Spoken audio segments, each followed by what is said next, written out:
That night, Jay's father finally comes home. But instead of checking on his sleeping son, he wakes him by roughly tapping his head with his foot. He immediately demands to know if Jay lost the house keys again. For a moment, it looks like he's about to hit him. But instead, he pulls out a half-eaten cake from a box. He'd gotten it from a birthday party at the bar where he worked.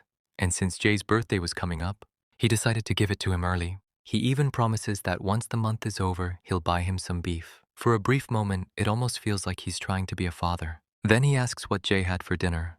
Ramen. Did you make it yourself? Nuna upstairs. Silence. His father's expression immediately changes. He throws the TV remote toward Jay and demands to know if he's been starving his own son so badly that someone else has to feed him. If his child is wandering around looking like a freezing beggar, what does that make him look like? Then the blame turns into something much darker. His father tells him that his miserable life is all because of him. His mother ran away to save herself. He'd even considered sending Jay to an orphanage, but he couldn't bring himself to do it because, as he puts it, he's still human. And yet, if Jay didn't exist, maybe he wouldn't have to suffer like this. Jay says nothing. He simply throws the cake box to the floor and looks up at his father without a word, almost as if he's already prepared for what comes next. And his father finally hits him, right in the eye. The next morning, Jay walks to school with one side of his face hidden beneath his hair and hoodie. On the way, he runs into Yuju. She cheerfully greets him.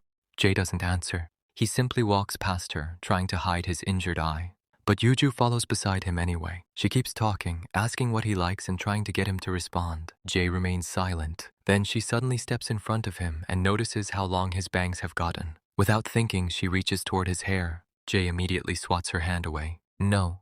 The moment he realizes what he's done, he quickly covers his injured eye again. He doesn't want her to see it. Before Yuju can say anything, two neighborhood kids notice them. They mock Jay for smelling like alcohol and repeat what their mother told them, that they shouldn't play with a kid like him. Yuju is ready to defend him, but Jay turns around and runs. That evening, Jay is sitting alone outside again. Then a familiar voice reaches him. Did you lose your key again today?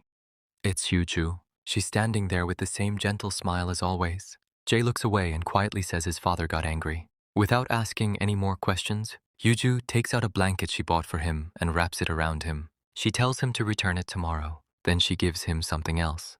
A small egg-shaped device. A Tamagotchi. She shows him how to take care of the little creature inside. He has to feed it, look after it, and keep pressing the buttons to make sure it stays alive. Otherwise, it will die. Jay quietly watches the tiny creature on the screen, and for some reason, Yuju's words make him wonder, does she see him the same way? Something that needs to be checked on whenever she remembers? Something she has to keep feeding and taking care of just so it doesn't disappear? Maybe to Yuju, he's nothing more than a stray cat she's decided to look after. And yet, to Jay, that kindness feels like something much bigger. A wall between him and the cold world outside. A wall that scares him, but at the same time, is the only thing protecting him. His heart begins pounding as he watches Yuju smile. And without even realizing it, Jay starts looking forward to one thing more than anything else. The moments when he could sit there and wait for her to come back,